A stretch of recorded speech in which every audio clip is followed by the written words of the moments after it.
Hey everybody, welcome to Obscurities in Miniatures. It is Friday, which means more obscurities in literature. And yeah, there seems to have been a very strong predominance of Japanese-only books, but the books that we're going to look at today at least are books that maybe some people out there are familiar with if you are familiar with these games. I'm not going to go into every single book in this pile. We could, but it would take a while, and I have other things I need to do, and it's incredibly hot while I'm filming this. So I'm just going to focus today on my favorite of the Xenoblade art books. It's also the one game in the series that I haven't had a chance to play, and that is none other than Xenoblade X. The Secret File Art of Mira. So we'll save the others for another time and date because they are absolutely worth a good long look. Maybe not the first one. The first one, unfortunately, I feel money-wise probably isn't the best bang for your buck. But if you're looking for a book full of just really, really interesting artwork, you got to look at this one. Without a doubt. Without a doubt, X has some of the coolest stuff. You do have a ton of official stuff in the beginning, all the nice CG, you know, lots of well-made art shots, but honestly and truly, this book really gets in-depth with its character sketches, which, I mean, from a design standpoint, is always really cool to see. Not just the characters themselves, but also their equipment, also the mechs that they use, also the bosses. I mean, let's just get into it. I mean, yeah. Various color schemes. I kind of have a passing understanding of the story of X. But to me, it's just really cool to see how much time was spent and dedicated in this book to the actual artwork of the characters. My biggest gripe with the first book in this series, from the original Xenoblade, obviously, is that there was a lot more focus on the character interactions. The artwork's there, but it's predominantly focused on the characters, whereas with this book, you get a lot of work with the interesting NPCs and enemies just as much as the actual main cast.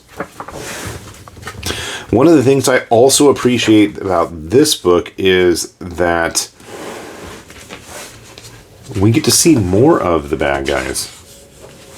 I love that we have a section on just kind of like, I was going to say, I thought these were some of the more generic ones, but it's just all the CG renders of everybody. Obviously, there may be spoilers, but at this point, unless you have a Wii U anyways, you're not going to be playing this because it just, at least at the time of this filming, has not been ported, unlike every other edition of Xenoblade. You do get a lot of background art as well in this. I do like that it's not super minuscule. I know there are plenty of, background artists that really want to see and appreciate that, but again, the level of depth of what we do get to see, all of the vehicles, we have early design sketches, multiple angles of them, and of the Xenoblade series, I feel like, they all have that aspect to them, but I feel like X really nailed the sci-fi part of it. Way more so than even a lot of other sci-fi games. Star Ocean, I'm looking at you. Okay, some of the later ones have been a little bit better about that, but, the first ones were always like, oh, we're, a high-tech society, and we are crash-landed on yet another primitive planet. Let's not use any of our cool stuff, because that would be wrong. Let's use a bunch of swords instead of lasers, and, well, yeah, there are characters in Star Ocean that have a bit more of their sci-fi bend. But again, we get a lot of the beasties. This, to me, is one of the key areas that the first Monado Espado, I think that was what they called it in Japanese, the original Xenoblade game,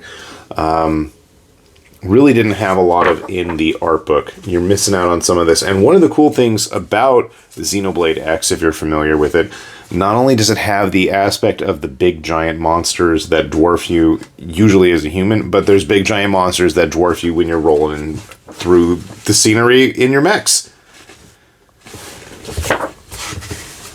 I know my son was flipping through this reading about some of the monsters, and he did appreciate that there is a bit of background knowledge on these creatures as well, which I don't think would necessarily have been in the game. So if you have access to either some translation, machine learning software, or a fluent Japanese speaker, you might have some fun going through this. But again, just the... Yeah, here we go with the big stuff. Just crazy, weird designs. And there's tons of them. Then we get into the aliens.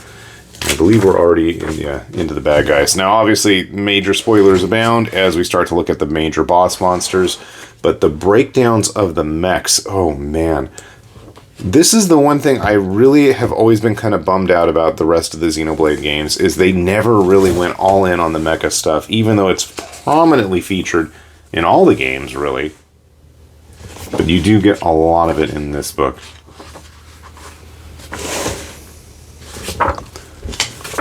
Then we get into a section on all of the various armor designs. If all this stuff is actually in the game, color me impressed, because there's a ton of it. We get into the weapons, bad guy weapons. The formulas are the pilotable mechs that I believe had a transformation, aspect to them. Or maybe that was just the one, Wells, obviously being a bit of a nod to the Weltall and all. But again, you get the line art, transformation, equipment. There's a whole section later on some of the other ones, their equipment that goes on them. The dolls, was that what they were called? I don't even remember. And then in the final section, we have this whole unidentified material, which I don't even know what it is. Maybe somebody wants to fill me in. I'm going to say it's probably unused concept stuff, which is even cooler considering there is a big grip of it in the back here.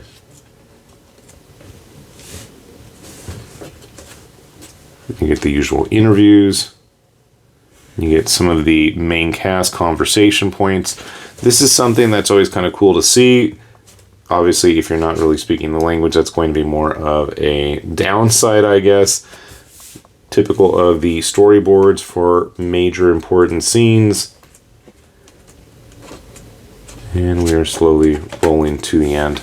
Overall, like I said, one of my favorites of this series of books is, it gets super, super glary in here.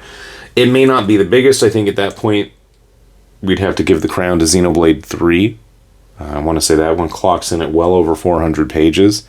We'll look at that one later. I've browsed through it in person, but I actually have not purchased that one. I do own all the other ones, only because I wanted to actually try to finish Xenoblade 3 before I grabbed that. But there's just a lot of cool stuff in this one of the various books released. I mean, maybe there is more in 3. I just haven't seen enough in the game yet to determine that. But of them, this is probably one of my favorites. There's a lot to really enjoy here, especially if you like the more sci-fi type stuff. Lots of mechs, lots of cool enemy designs, lots of neat armor, clothing, gear. It's all in here. And you won't find it as much in the other ones. Plus, the proportions of this game are a lot more kind of realistic compared to, like, number 1, it's kind of cutesy anime at times. Number 2 absolutely has that anime aesthetic going on. Number 3, a little bit better in that regard. Very stylized in its approach. But this one is way more kind of almost Western-esque in its, renditions of the characters. Obviously, they are still very Japanese in their appearance. This looks like a very familiar artist, but, I think that's kind of the draw, especially just the world building that goes on with the designs as well. So, yeah, with that said then, this has been High Lord Tamberlane with Obscurities in Miniatures saying thanks for watching, and hopefully we'll see you back here soon. Bye-bye.